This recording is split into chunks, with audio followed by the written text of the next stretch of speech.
Hello everyone, welcome back to my channel. Today recipe వచ్చేసి గోధుమ పిండి హల్వా. సాఫ్ట్గా చాలా టేస్టీగా ఉంటుంది. మన సబ్స్క్రైబర్ ఒకళ్ళు గోధుమ పిండి హల్వా చేయమన్నారు. ముందుగా ఒక స్టవ్ మీద ఒక గిన్నె పెట్టుకొని అందులోకి ఒక కప్ తీసుకొని ఒక హాఫ్ కప్పు షుగరు, ముప్పావు కప్పు బెల్లాన్ని వేసుకోవాలి. ఒకే గిన్నె కొలతతో చూపిస్తున్న మొత్తం కూడా మీరు కావాలంటే 1.5 కప్పు బెల్లాన్ని అయినా వేసుకోవచ్చు, లేదా 1.5 కప్పు షుగర్ అయినా యాడ్ చేసుకోవచ్చు. నేను ఒక కప్పు బెల్లము, ఒక హాఫ్ కప్పు షుగర్ వేసి 2 కప్పులున్నర వాటర్ పోసి బెల్లాన్ని కరిగించుకుందాము.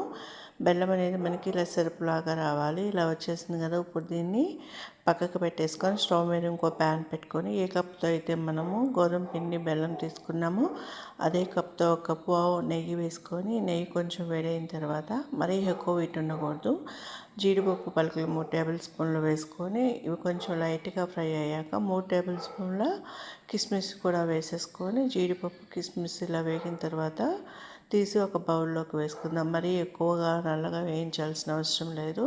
ఇప్పుడు అదే నేతిలో గోధుమ పిండి ఉంది కదా, ఆ గోధుమ పిండిని నేతిలో వేసేసి పచ్చివాసన పోయేదాకా కొంచెం ఫ్రై చేసుకోవాలి.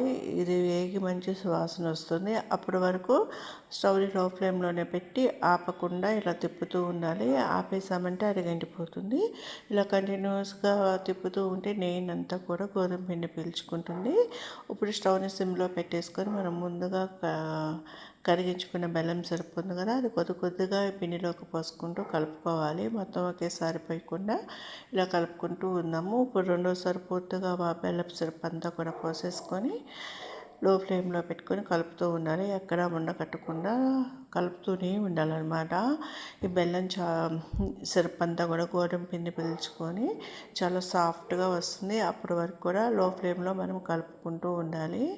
సో ఇలా కలుపుకుంటూ ఉంటున్నాం కదా, మంచి సిల్కీ టెక్స్చర్ వచ్చేదాకా కూడా మనము చూడండి. ఇప్పుడు ఇలాంతా కూడా పీల్చుకుంది కదా, వండలు కట్టుకోకుండా. ఇప్పుడు మనం ముందుగా 2-3 ఇలాచీలు దంచి వేసుకుందాము. ఇప్పుడు 1 టీ స్పూన్ నెయ్యి వేసేసుకొని మొత్తం అంతా కూడా కలుపుకుందాము.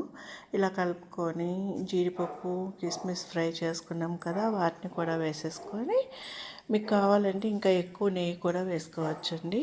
ఇప్పుడు జీడిపప్పు కిస్మిస్ యాడ్ చేసేసుకొని స్టవ్ ఆఫ్ చేసేసుకొని ఒక 5 నిమిషాలు ఉంచుకొని ప్లేట్లోకి సర్వ్ చేసుకుంటే ఎంతో టేస్టీగా ఉండే గోధుమ పిండి హల్వా రెడీ అయిపోయింది. మీరు కావాలి అంటే దీన్ని గిన్నెలో పెట్టుకొని అయినా తినొచ్చు, లేదా ఇలా ప్లేట్లోకి అయినా పెట్టుకొని సర్వ్ చేసుకోవచ్చు. చూసారు కదా, ఎంతో టేస్టీగా ఉండే గోధుమ పిండి హల్వా రెడీ అయిపోయింది. వీడియో కనుక నచ్చినట్లయితే లైక్ చేసి, షేర్ చేసి, సబ్స్క్రైబ్ చేయండి. Thank you.